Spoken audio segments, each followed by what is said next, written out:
Ils et elles font revivre le cœur historique des villes, les épopées, les petites et les grandes histoires des monuments. Les guides sont partout, mais qui sont-ils?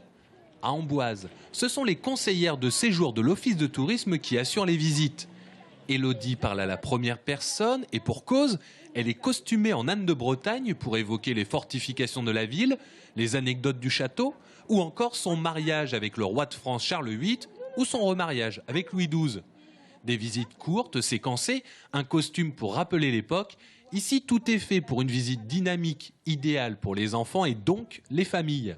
L'Office de tourisme a fait le choix de faire des visites costumées pour que ça soit plus ludique, pour aussi que ça soit quelque chose de plus interactif avec les personnes. J'essaie de poser des questions pour les intégrer un peu plus à la visite. Et avec ce caractère costumé, ça attire tout de suite plus les enfants. C'est sûr qu'ils aiment beaucoup les robes, ça fait plus princesse, on va dire. Et quel château devient résidence royale de Louis XII? Le château de Blois. Ici, Philippe Cervera, guide conférencier depuis 17 ans, a la difficile mission de contenter les férus d'histoire et les néophytes, enfin ceux qui n'y portent qu'un intérêt limité. Impossible d'être exhaustif en 1 heure, rien que d'évoquer les styles architecturaux du château croquerait l'après-midi. Et au fil des années, Philippe a peaufiné, écrémé sa visite pour en faire quelque chose de personnel.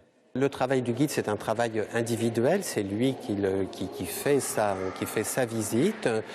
Bien sûr, il est assisté de personnel scientifique, notamment au château.